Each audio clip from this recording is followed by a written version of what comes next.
Hello, students, teachers, and the generally curious. Welcome to another episode of the Constitution in American Life with us, the Friends of Publius.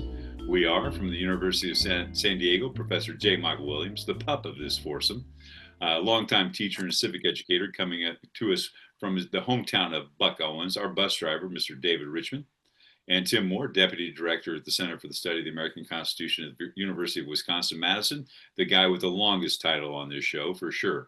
Tim is coming to us from an undisclosed basement somewhere in scenic Waukesha. I'm Chris Kavanaugh, currently on the Northern Plains in Bismarck, North Dakota.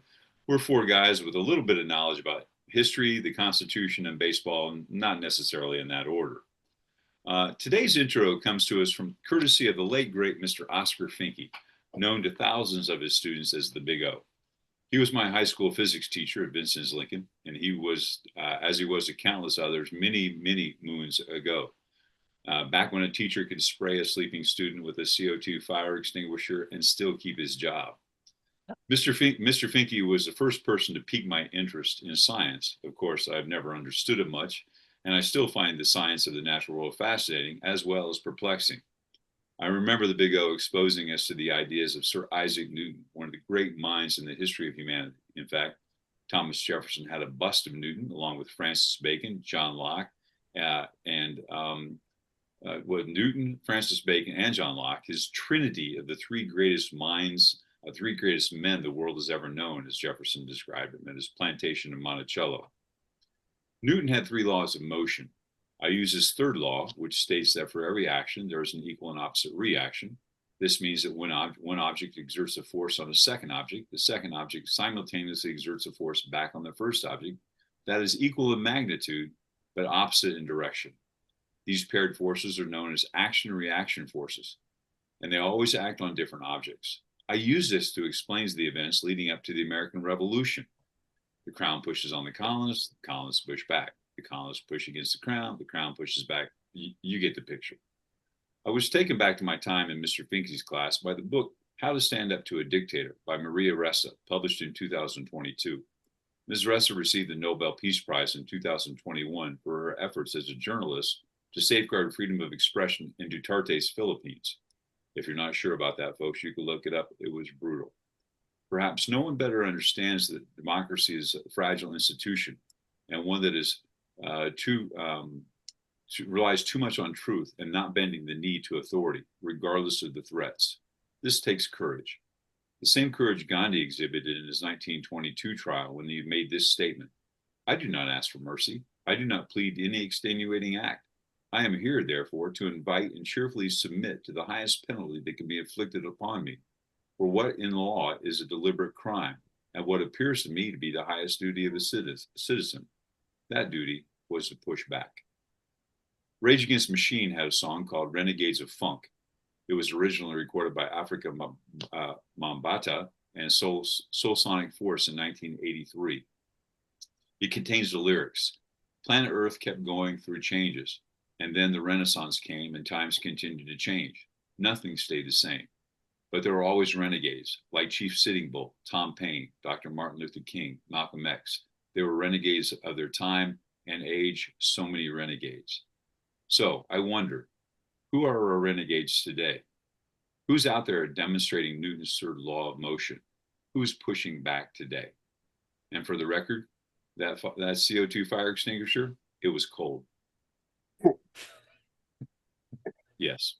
All right, and I'm going to bring back the classic Dave Richmond. Need to know, nice to know, nuts to know about an event today in history. I think I know how all of you guys are going to go with this. So I'm just going to ask you to explain why you think so, right? And if you may not go the way I think it's going to go, so that's okay. But today in 1957, the Little Rock Nine began their first full day of classes, being escorted by the 101st Airborne. Eventually, Eisenhower will nationalize the National Guard to help protect them as well. So, need to know, nice to know, nuts to know. Professor Williams? Well, that's a need to know. And I think so, yeah, good job guessing what I would say.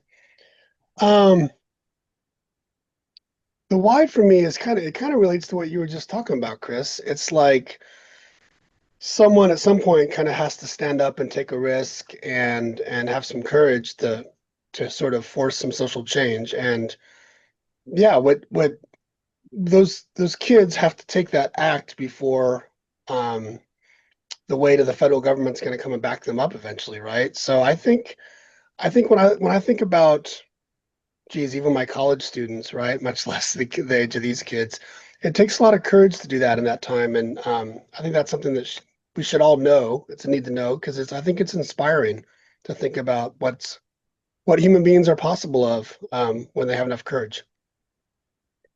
Professor Richmond. Oh, well, clearly a need to know, as Professor Williams said. I take a little bit different tact, and that is I would suggest to students that they look at the entire story and remember the end of the story. And the end of the story, which I think is not a feel good kind of story, is that little Arkansas and Virginia and others, they closed down schools, and it's to me again. It's the beginning in some ways of a mass civil rights, but it's also foretells the end. And in the last analysis, I don't think the civil rights movement achieved its goals in the long term, and that the end of the story of Arkansas kind of foretells us what's going to happen in the South, and it's still a very segregated area, although not de jure by law, but somewhat by choice, I guess, there. So that's kind of why it's a need to know, but hopefully they'll dig into the whole story of what happens at the end of that. Yeah, that's a great take. Professor Moore? Yeah, I definitely need. I I'm often think about the parents. I think a lot of times it's probably taught from the courageous student kind of narrative. But I also think having kids and trying to think through the courage of the parents in allowing or encouraging or supporting these kids to do that, knowing full well they could get their heads caved in. So I think, I suppose it's predictable that a communitarian would think broadly about the whole community in supporting and backing up these kids of what they were walking into. So I think it's need to know. But I've often wondered whether we should teach it not just for the courageous student narrative, but the courageous community behind those kids, both their parents and likely some religious groups as well, their churches and pastors. So I think the community piece is quite remarkable to think about. Oh, excellent. I kind of thought we would all go with the needs to know on that one. So I we got the trifecta. So there we go. I would agree needs to know, and I would encapsulate everything that my three colleagues just said, why that's important. All right. Well, thank you, Chris. A good day to all, and welcome to our ninth episode of the Magical Mystery Tour, our seasonal journey through constitutional nostalgia as we look back on a great period in history and the creation of a great document that has faded away into the darkness of authoritarianism. In today's segment, we will journey back to the philosophical foundations of America's constitutional thought and look at the incentives, principles, and structures of Republican government. But before that, it was bound to happen during our free fall into authoritarianism. America is experiencing its own combination of the Horst Wessel effect and the Reichstag effect, or fire, I should say. If you don't know what the Horst Wessel effect or the Reichstag fire event is, Google it. It will definitely make you think, and if you disagree with me, well, so be it. That is what, at least at one time, our history made America go round. And on that note, my quote of the week, after number 47 made a presentation to the United Nations, a senior foreign diplomat said, "This man is stark raving mad. Do Americans not see how embarrassing he is?" And my answer is no, because we're no longer a republic. There's my transition to Professor Kavanaugh. We want to begin our discussion on Republican theory and government with our own Hoosier, who is flying high as IU is showing itself to be more of a football power than basketball. power these days. So, Professor Kavanaugh, I noticed over the span of my career that there has been a myriad of explanations regarding what qualifies as a Republican government and how this distinguishes itself, if at all, from democracy. So, can you provide some help and some clarity in this area? Well, first of all, it's a hell of a segue. And second, I'm not talking about the no hitter while we're pitching the no hitter. So yes, my Hoosiers are doing well. But we're at Iowa. We're at Iowa this weekend, and we got Oregon and Penn State coming up. So you don't talk about the no hitter while you're pitching the no hitter. So we'll leave it at that. But I appreciate the shout out with my Hoosiers, David. Welcome. I think this always cracks me up to see this being played out. We know people, well, it's a republic, we're not a democracy. Well, so we see this all the time, and I know we've talked about it on this program.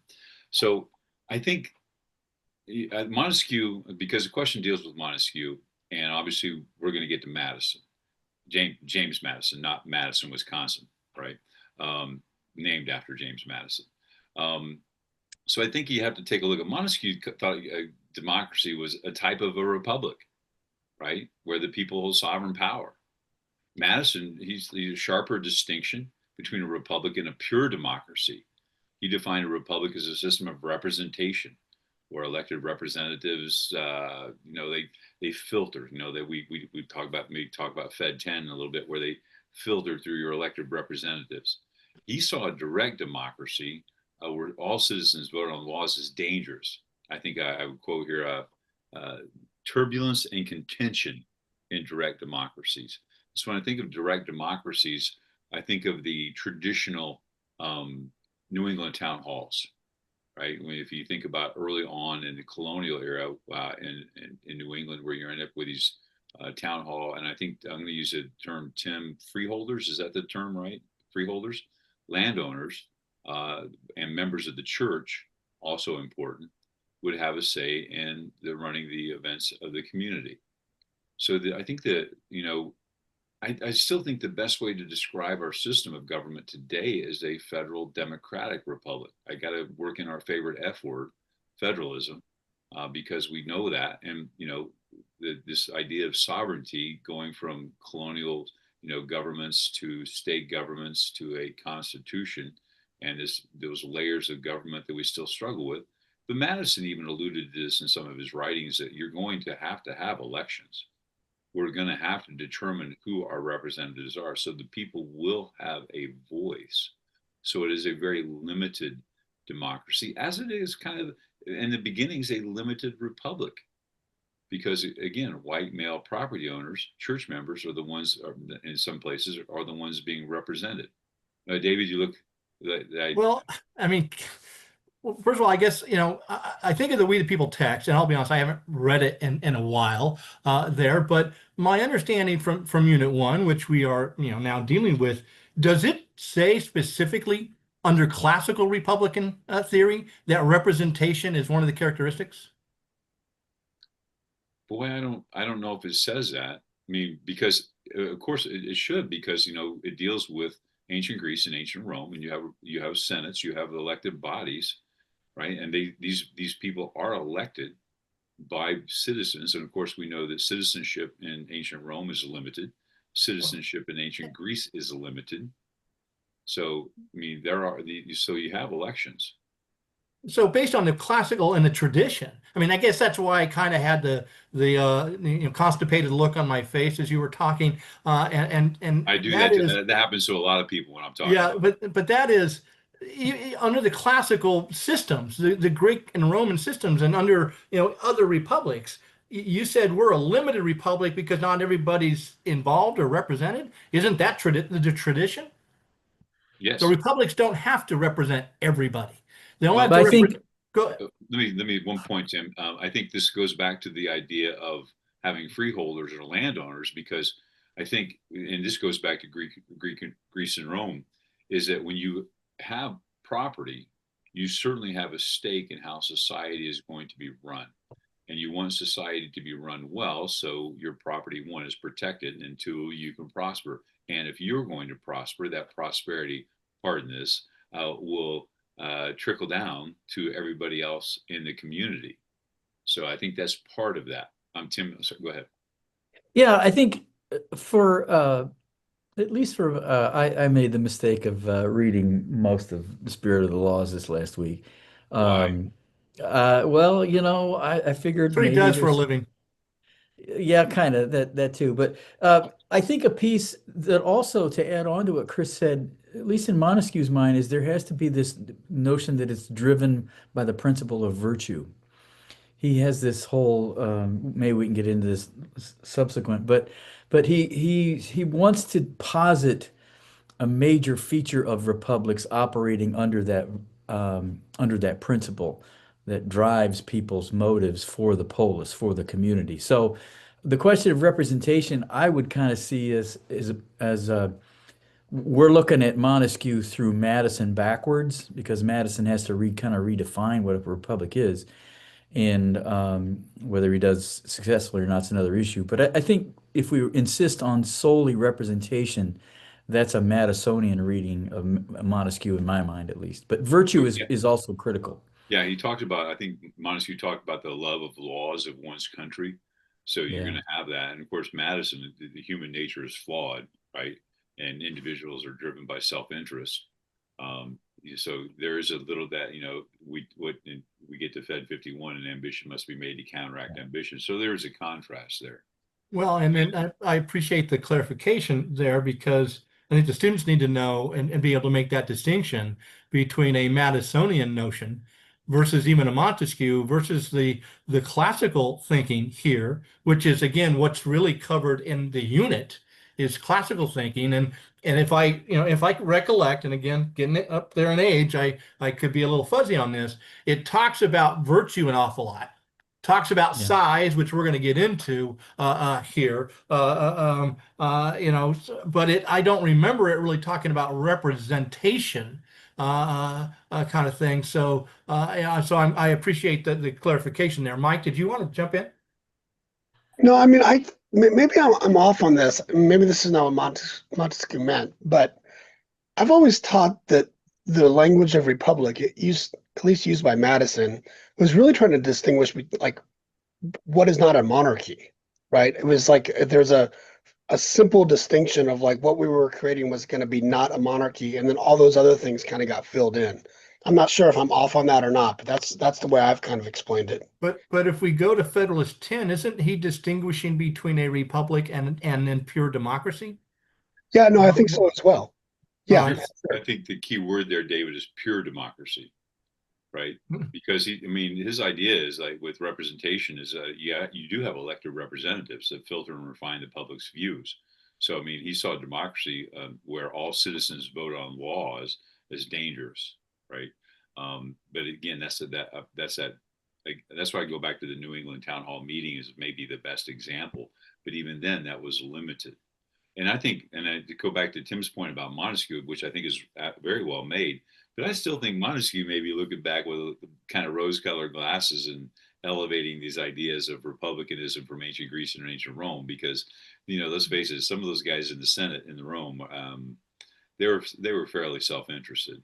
Well, let's transition into some little bit more in-depth analysis and thinking of Montesquieu. Professor Moore, I'm just wondering why Montesquieu gets more mentions, why Montesquieu becomes the guy, all right, for what it seems to be most of the founding framing generation. Uh, we tend to sometimes think it's Locke, but if we actually count the references and stuff, it's Montesquieu. Yeah. Why him? Why does he stand out above all others? Well, I think the main reason is there's something in there for everybody. I mean, as I read through all this week, I'm like, that's it. Oh, somebody, oh yeah. Brutus talked about, oh yeah, Madison talked about. So there's something in there for everybody. So I think that's the main reason. I think there's other reasons. I think he really gets a lot of resonance. Is he kind of riffs on Aristotle because he creates a taxonomy of government. And I mean, Aristotle had three: the one government of the one, the government of a few, government of the many, and he had like positive and negatives, and so he had this taxonomy, it's called. Uh, Montesquieu does something different. He says there's three kinds of government. There's a republic, there's a monarchy, and there's despotism. And it's interesting to me, and he says each of them are driven by various principles. Republics were driven by virtue. Monarchies are driven by honor. And despotisms are driven by fear. So he kind of I don't think he modifies. I think he kind of I mean, he talks about Aristotle a lot, but he either I think he modifies it and simplifies it in some ways. And I also would say I'm not sure he's really keen on the ancient republics because there's a lot in there, and this is where Madison riffs on. The ancient republics aren't all that in a bag of chips. There's constant rattle and hum, and so Montesquieu is on that train. He also resonates because in his taxonomy, he says republics operate in small geographic spaces. Monarchies, on the opposite extreme, despotisms can only operate on large geographic turfs. They have to have harsh laws. And monarchies, which he actually favors. And this is why he has all this admiration for the British Constitution. He sees the British Constitution as moderate. It's operating over a moderate size. Now, he kind of has to discount the whole empire impulse of Britain at that point. So I think his taxonomy is one of the reasons it resonates. He also, I think, resonates with a lot of Americans because he has a huge section in the Spirit of the Laws on republics. Good republics are very commercial. And he has this long explanation of how commerce softens people and it softens government. Commerce connects people. They have to play in the same sandbox. They have to operate with each other's temperaments and spirit. I mean, the whole, having read the thing this past week or so, it's titled Spirit of the Laws for a reason. And so I think the republic, if it's commercial, is a very, very important thing. He warns against a commerce of luxury. So he talks constantly about the English and the Dutch that do it well. Another thing I think he's gets a lot of traction for Americans is he insists on the popular basis of political authority, assemblies. There's the representation piece, I think. Now, he does something interesting in the monarchical system, which he admires. The assemblies, there's like a lawmaking piece of it, and then there's also an executive piece, kind of an upper house, lower house, and I think that resonates with some of the way our Constitution worked out. You kind of have an executive function in the Senate, whereas the House is strictly legislative. So I think his system within this monarchical system that he likes, this moderate monarchy, really has a lot of resonance. Now, he died before he could read our Constitution, so it would have been interesting to me had he read the document to how much he would see Montesquieu in the American Constitution. I think he died in the 50s, so he never, so we can't play that game. What did Montesquieu think about it? But I think, the idea of his taxonomy, the commerce, political authority, and he's real big on liberty. Each one of these systems functions in some either positive or negative relationship to liberty. Chris? Oh, well, I think, and this will probably warm Professor Moore's heart, because I think the anti-federalists like him because he's talking about this strict separation of powers, right? Yeah. We're talking about really strict separation, and they're looking at the Constitution and they go, well, wait a minute, you mean the Senate gets to confirm some things, and what is the vice president? What role is the vice president playing? Yep. And so they're dusting off their Montesquieu, and this is why students look at Madison 47 through 51, Fed 47 through 51 is kind of a package deal. And I love how Madison calls them out. And Tim alluded to it, what was Montesquieu looking at? He was looking at the British model, and you anti-federalists don't understand Montesquieu. But I think that's also one of the reasons why they called it, I think Madison referred to him as the Oracle. Yeah. Yep. And he's like, so the anti-federalists like him because he's a strict separation of powers kind of guy. And this new constitution that came out of Philly didn't fit that model. Well, Professor Moore, the students seem to be presented with almost this three bears anecdote, too large, too small, kind of thing. And so I'm wondering, does size really matter there? And does the baron himself have a perfect size for a republic? Well, yeah, man, you do this so much, David. You chalk in like eight questions within a sentence, or eight ideas often. I think size does matter. Now, and this is some of the reasons, back to Chris's point, why the anti-federalists glom on to Montesquieu, because for some reason the anti-federalists believe that the small republic is still possible. Now, Montesquieu does not believe that. He said we should, essentially the republic, let's not hold on to this glassy-eyed notion of republics back in the day being all that in a bag of chips. But so I think now I'm lost. What was your question? Well, you said size does matter, all right? So Yes. my question is, in the quote that the students have Yeah. to deal with, well, you can't have it too Yeah. large, you can't have it too small. Yep. So does he have some ideal size in mind? Well, he doesn't come out and say it. We can infer it that well, he does talk about the size of Rome and the despotism that was driven by fear. Although parts of the Roman history he looks longingly towards because it operated out of honor. But what that medium size is, he doesn't define that. He does say geography matters, but even the small for him is not preferable, and neither is the despotism, the large, harsh government that's necessary to rule over a lot of turf. So I don't know that yes, he likes the moderate for a medium-sized government, monarchy, So constitutional monarchy. I am curious. Chris had said, the anti-federalists would kind of love Montesquieu, but he seems to be a critic of small republics, which it seems to me that's where the anti-federalists are hanging their hat.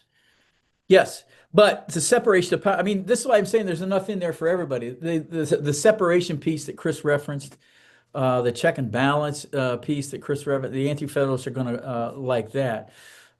So yeah, I think he's squishy enough on some of these definitions to placate all kinds of people.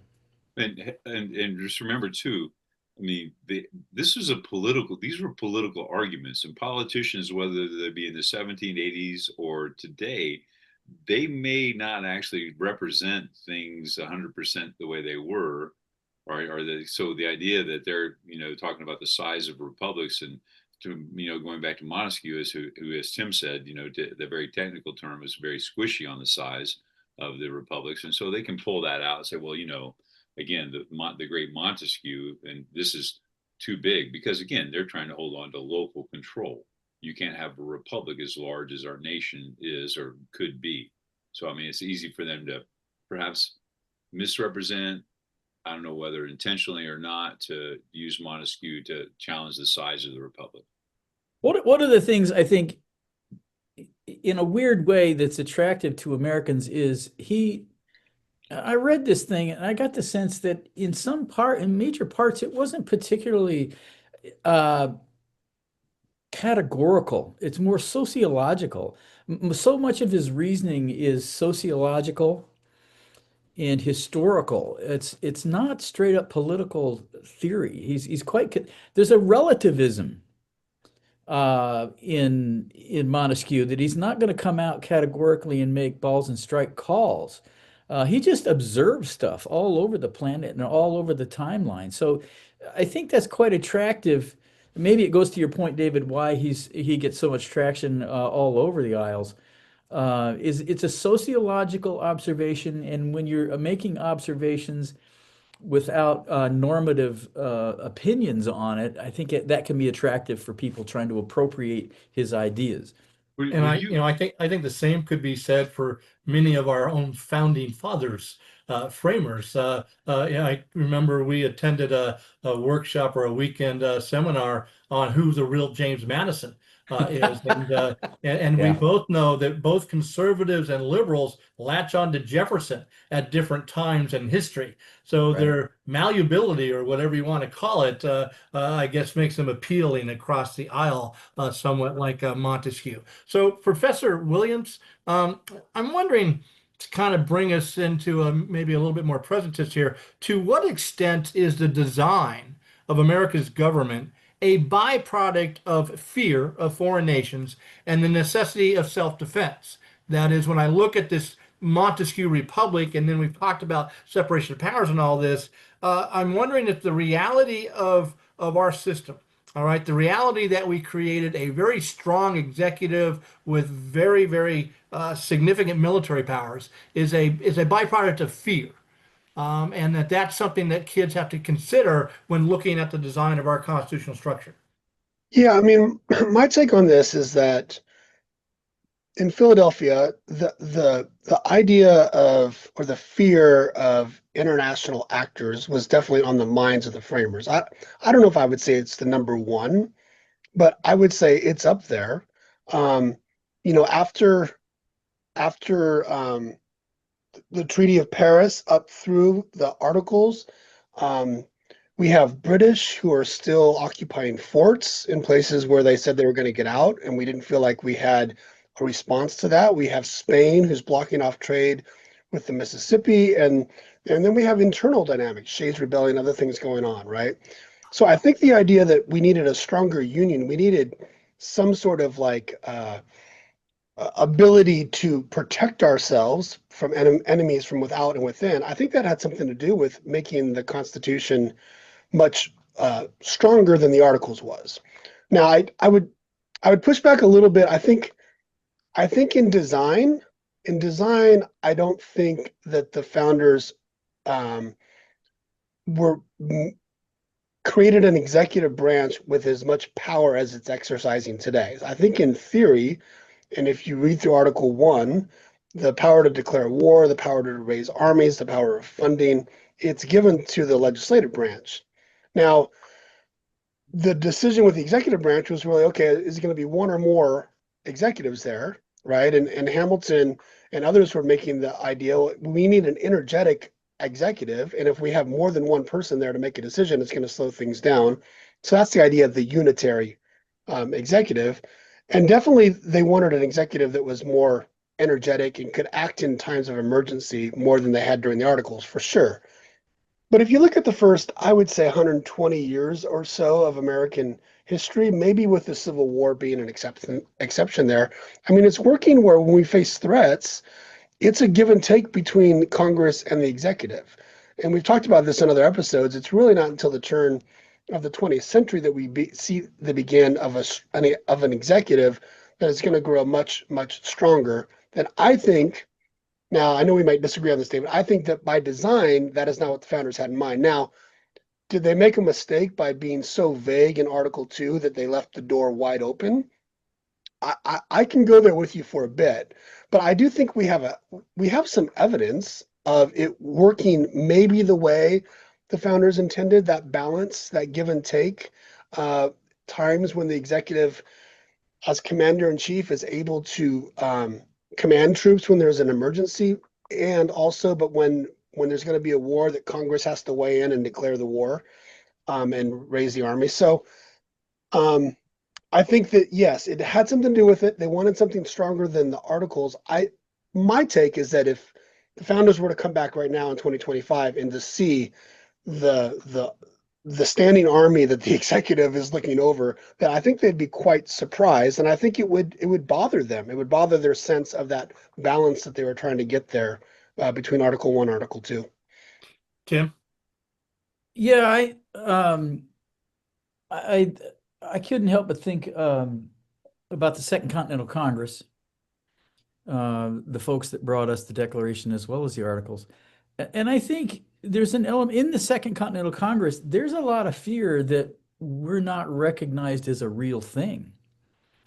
And that leads to vulnerability, to your point, David. And so the fact that and so my I guess what I'm saying is the Declaration in some ways was written out of fear. We have to prove to the world, i.e., Europe, France, we're a country. Now, we're an ill-defined country, as we talked about in past episodes, because the last paragraph, we're a country, and maybe so are the states. So I think the fear of not being a real political entity is in part driving the Second Continental Congress for a declaration. And I would also say you got to have a government before you're legitimate. So, and the fear of not having a centralized, I mean, I know that's an odd phrase to use when you're talking about the Articles, but some New Englanders thought the Articles was too centralized for, imagine that. So I think fear, I can't believe I'm siding with you on this, David. I think, I mean, miracles happen every day. Yeah, even though a blind squirrel finds a nut occasionally. Yeah. So I would say the Second Continental Congress has a lot of fear in driving those two actions. So, and go ahead, Chris. Well, I think I'm going to go back to Thomas Hobbes. I'm going to go back to, what he writes about, and the idea of what do we fear? We fear the violent death at the hands of another. Because we fear the violent death at the hands of another, we're willing to give power to an entity to keep us safe, right? I love that, but I'll be honest, I have read Unit 1 a lot. I never see this reference to Hobbes as far as American constitutional thinking. So I'm glad that you snuck that in there. Well, I think it's more to human nature as well. And I'm going to push back on Mike a little bit, because I'm just going to drop in the Whiskey Rebellion, because we do see George Washington as president leading the army out, right? So there is that issue with that.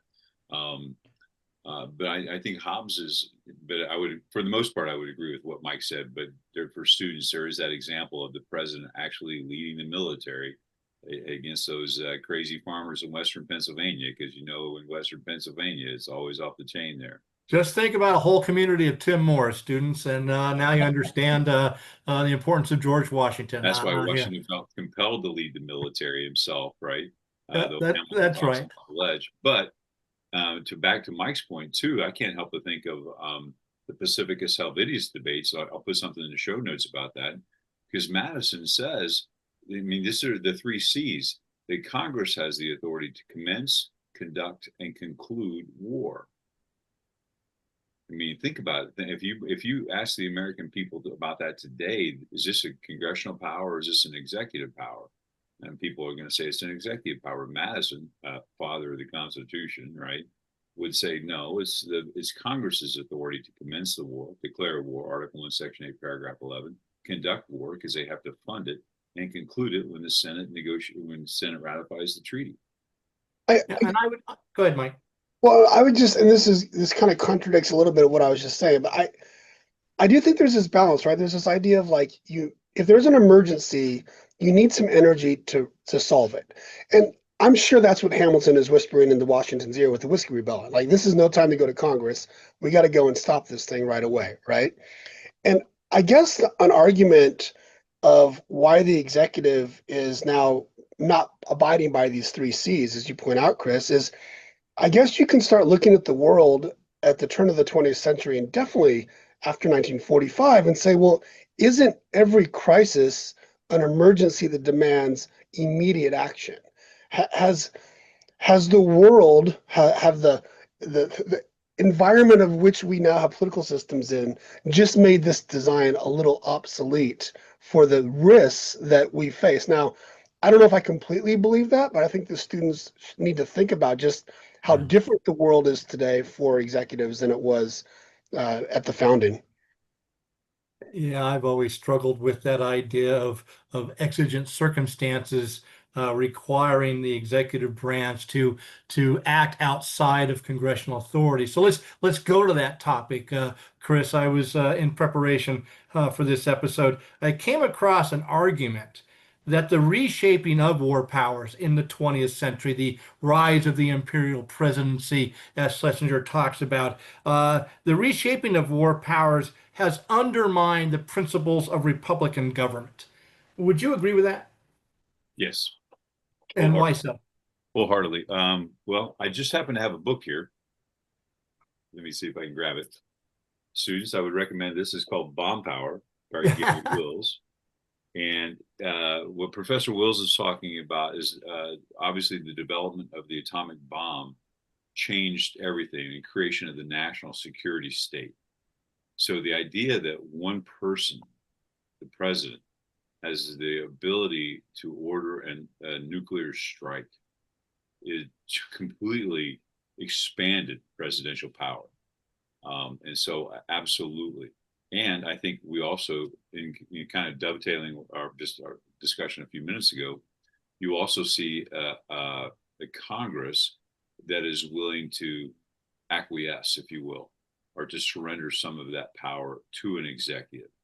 But I think the advent of the national security state following the use of nuclear weapons, perhaps, Eisenhower's warning about the military-industrial complex, which is kind of like, in his speech, a historian said that's kind of like Dr. Frankenstein yelling, "Look out for the monster." I thought that was a great analogy of Eisenhower. But I think that Wills makes a great point in his book about how the advent of nuclear weapons and very, modern warfare has changed things. And then we have a Congress that is willing to, again, I acquiesce, give up that power and say, okay, we'll pass a resolution, right? We'll pass a Tonkin Gulf resolution. We'll pass a AUMF for President Bush, authorization for the use of military force. So we won't actually declare war. I mean, the last time we declared war was 1942, I think, against Romania or one of the Nazi states. That's the last time we actually had a formal declaration of war, which is kind of weird because, and I'm going to push against myself here, I guess.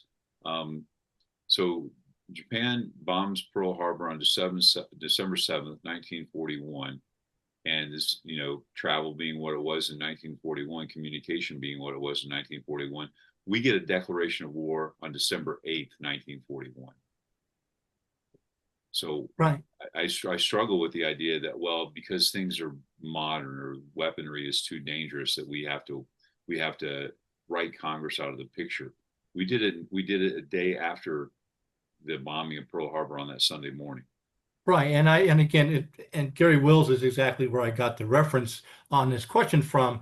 And I've always had a problem with that, and I don't think anyone on this panel or any, reasonable person would say in a nuclear conflict, all right, of course the president shouldn't have to go to Congress. All right, if the missiles are on their way from Moscow, absolutely. Well, that's not how this has been played out. You went over it. All right. I mean, we can go to 9/11. All right. I guess if we need any quick action, it's after 9/11. But how long does it take for the United States military to actually get any kind of legitimate response to 9/11? When did the troops arrive in Afghanistan? It's like 6 Again, it took months. Yeah. So this idea that, oh my gosh, we can't hogtie the executive branch with congressional debate. All right. And Tim, you will correct me, and I'll probably butcher this, but it was my understanding that Madison thought that war making was one of the most important powers that the national government would have, and it must reflect, representative government must reflect the will of the people, which is why it must go through Congress. Is that an accurate understanding of Madison? Yeah, well, and you look at the congressional debates about the War of 1812 when Madison was in the White House. That was a full congressional debate, and we almost didn't get a declaration of war. So I think Madison, walks the talk. I do think though, when you look at Montesquieu, this is where he quibbles a little bit. He does say there's a role. It's almost like he echoes Locke's prerogative. The prerogative power does show up in Montesquieu's explanation of what a good government would have. This is the other thing. Sometimes he calls it a republic, but sometimes he calls it a monarchy. But there is an element of executive prerogative even within what he wants within the legislature. So it's not cut and dry when you think about what Montesquieu thought about it. But to your question about does any of that apply in a modern world, that may be an entirely different question. You might be right. Well, I think Chris? it's important. I think it's important for the students to really pay attention to this and the importance of words. We talked about that on this program a lot. Words matter, and at the debates, what's the difference between declare and wage? And they debated this. What word are we going to use in this war making power or the war declaring power? So war, I mean, if you read the Commander in Chief clause, Article 2, Section 2, the president is commander in chief when the armed forces are called into service. Who does the calling? Congress does the calling. But once Congress has called them, then the president is his job to wage that war. Madison says conduct, he's talking about funding. And I'll also put a link in the show notes. It's something written by Hamilton called it's called the Examination, I think. And he's kind of ripping on Jefferson for letting the ship go, one of the Barbary pirate ships go, because Jefferson's saying he didn't have the authority to hold on to the ship. And Hamilton's argument is like, listen, the president has the authority. If we've been attacked, as our shipping was attacked by the Barbary pirates, the president has the authority to defend American interests. So I think that's interesting to think about. So the idea that the president does have authority to defend American interests, and I'm not sure that people would argue that, but I think this current event, a very current event, what we're doing in the Caribbean right now, blowing up ships that are supposedly, allegedly narco terrorists, I think for students, I would definitely bone up on that and see what legal scholars are saying there, because we're talking about the executive ability to wage or conduct or defend the country, however you want to see that. I think you definitely there's a lot of questions with what's happening in the Caribbean right now. We've allowed the president to become judge, jury, and executioner without any input from any other entity whatsoever. And again, that current situation in the Caribbean, is perfect example. Before I can go back to President Obama with his drone warfare and operating under a thin veil of the AUMF passed after 9/11. We're doing the same thing with our drone strikes under Obama.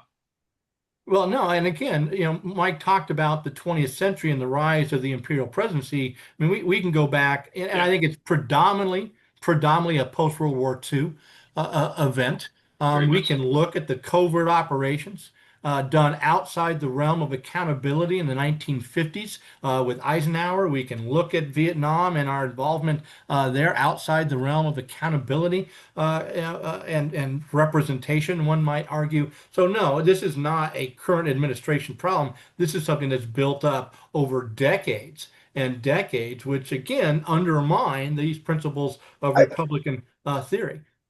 Yeah, Mike.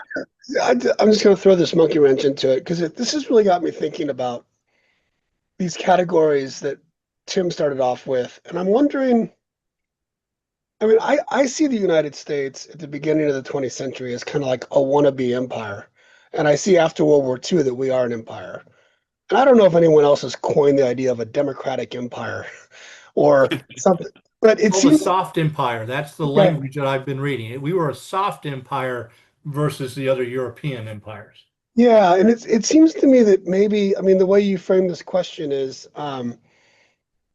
there's that dynamic going on. There's all these other interests now that are going to be, on the executive. I'm not trying to rationalize it. I think, but maybe the decision making is happening there.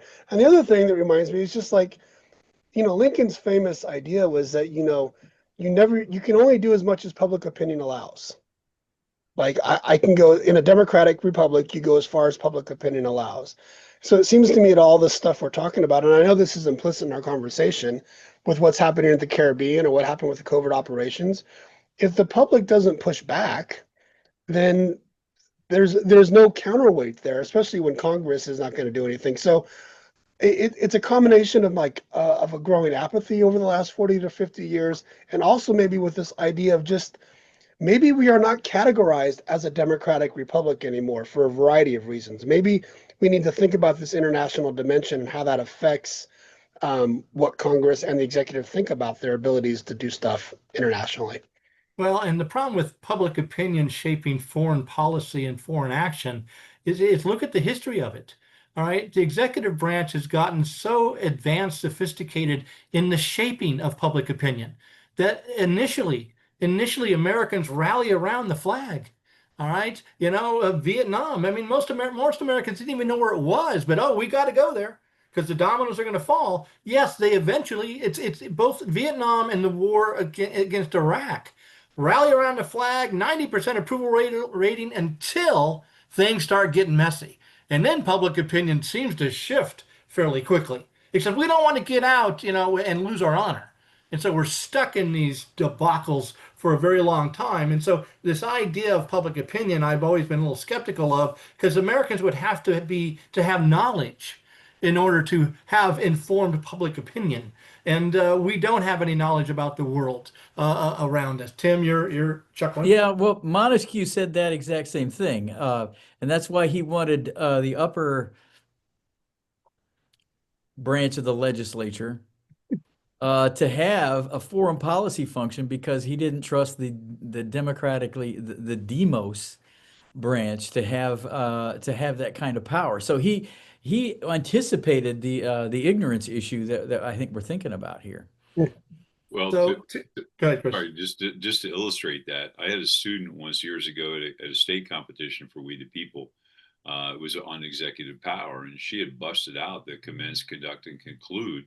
And she's quoting Madison, right? And the judge across from her in the panel, who actually had clerked for the Indiana Supreme Court and was a very knowledgeable guy, had some experience in the military.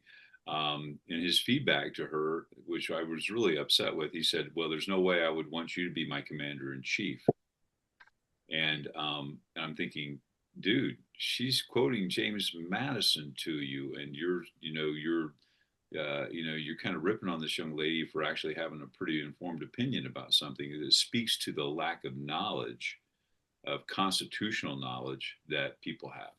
Well, he clearly didn't want James Madison as his commander in chief either. So, Professor Moore, I need you to clarify something because it does ask this large republic versus small, and Montesquieu implies that large republics provide more national strength. But when I look at the structure of our system of government, it seems that the federal nature of our system undermines the strength of the national government because its authority comes through the states.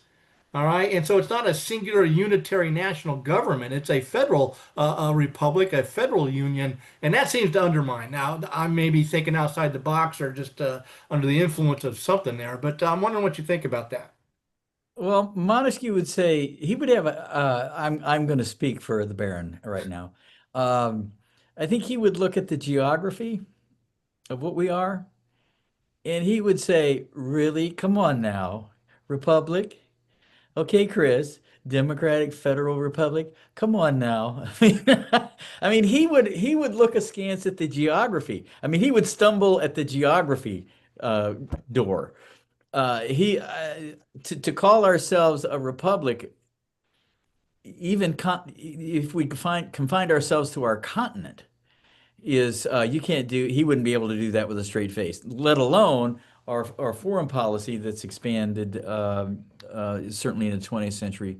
I would say we were empire-ish even before we went into the Spanish American War. I mean, what was the West?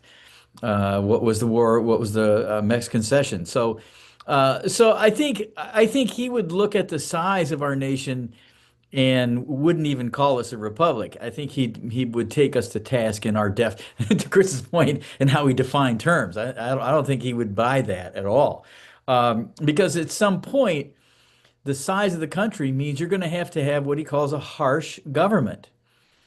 To operate in that kind of acreage is not a moderate kind of government. You're going to have a harsh government, meaning we're headed towards despotism. So, Mike, a key theme of all life, in my opinion, is balance. I think you find it in Eastern and Western philosophy, as well as one may argue in comparative religions. So I'm wondering how you assess, as a professional political scientist, who, you guys get into numbers and charts and graphs and stuff like that to do some assessments here. How do you assess America's ability to maintain balance in our constitutional system throughout history? Were we an A once and we've now gone to a C minus? Were we always a C and now we're an F? Or are we and where are we? Give us a report card on Yeah. American history and balance. Yeah, well, let me see if like let me share with you what I'm thinking of when you say balance, and then you can tell me whether I have the right dimension. So, like, no, seriously, no, it's like so the balance, it's a great question. There's definitely the balance between like the separation of powers and checks and balances. I think that's obvious, and this hopefully the students are already thinking of that before I said it. The other one that might be obvious is between federal power and state power, right? Federalism. The two others I was thinking about this week were, the balance between maybe protection of liberty versus security, and then maybe majority rights and minority rights, that kind of balance. Yeah. So on that, I would say the record is definitely has been mixed. I think that we have had brief periods of an equilibrium, but I think the system is always it's been more like a pendulum than a steady balance. And I think that that is actually, that shouldn't be surprising. And I don't think it would have surprised the founders, because I think that political actors, in a system where you're allowing everyone to exercise power or try to get power, people are going to push. And I think to get to where Chris kind of started off our discussion with Newton's law, the founders were kind of counting on if there was a push, someone was going to push back. It was going to be another institution. It was going to be civil society. It was going to be some interest pushing against an interest.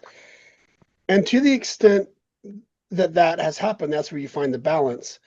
I think over time, if I charted it like linearly, like a linear graph, I would say over time, and this is all going to be obvious to the students, hopefully, the executive branch is way more powerful than it's out of balance. I would say the Supreme Court's power is out of balance, right? It has more power than it probably should compared to the Congress.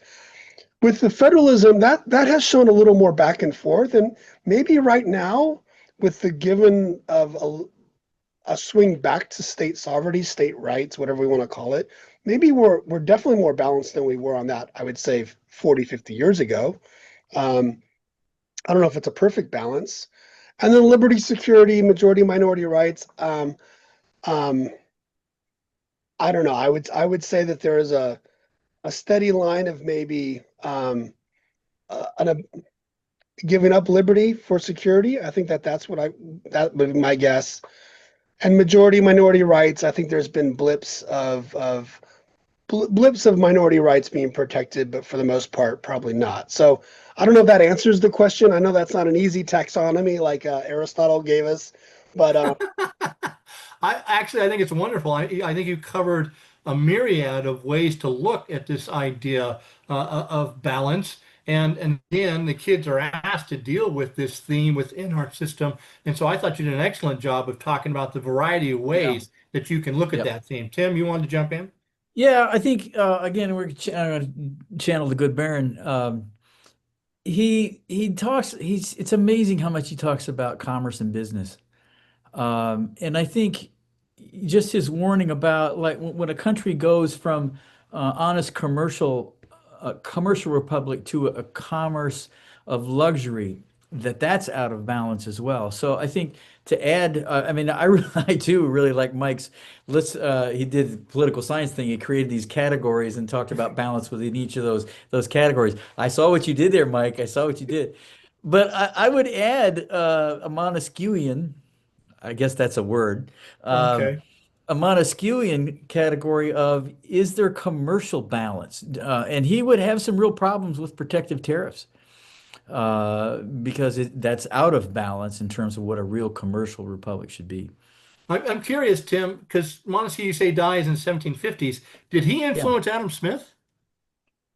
I'm just No, curious. no, don't make me read another couple books. Don't make Okay, me I do won't. that. I thought maybe on top of your head. Yeah, I was just thinking when you say his love of Well, commercial, I see why you asked that, and I don't know. I'm way over my skis on that one. his In fact, I death don't have any predate. skis on. Okay, okay. Chris, you want to jump Well, in? I just want to know. I mean, I'm just a concerned parent calling Professor Williams, like, so what grade are we getting? Right? I didn't really get the grade in that.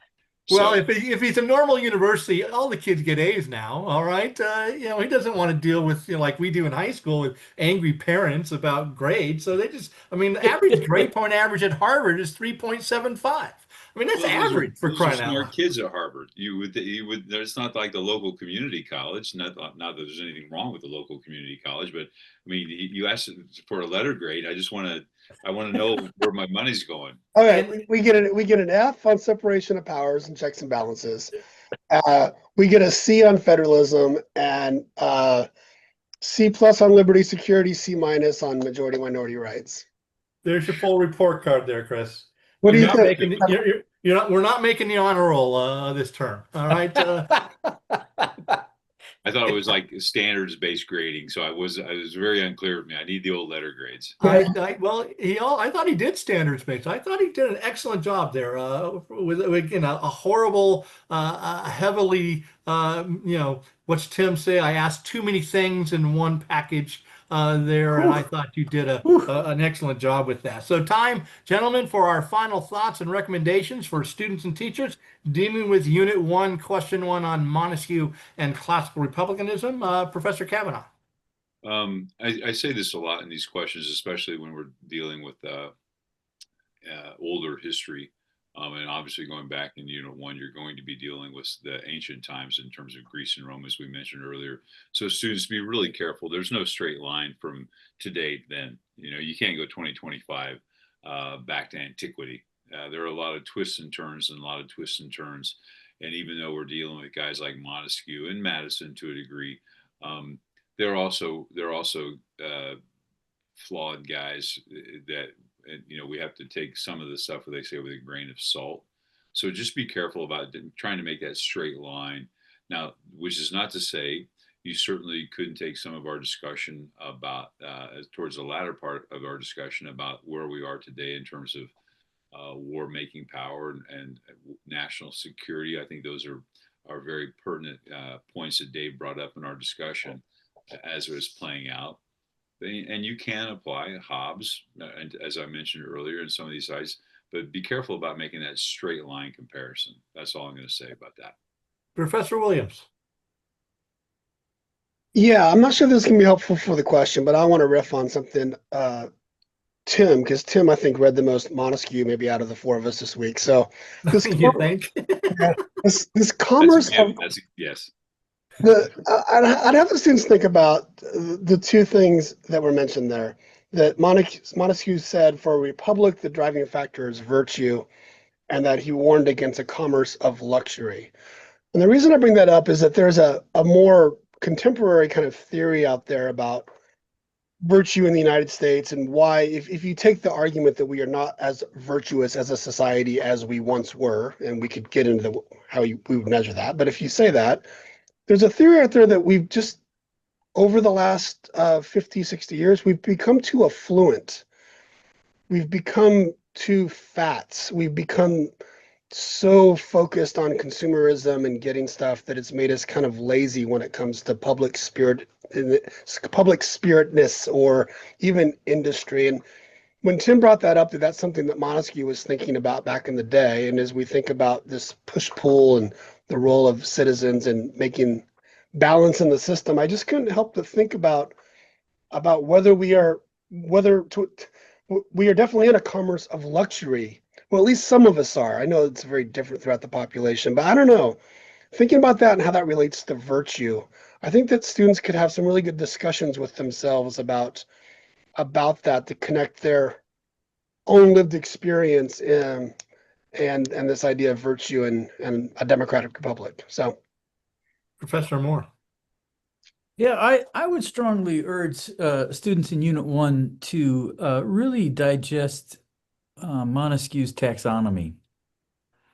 There's republics, there's monarchies, and there's despotisms.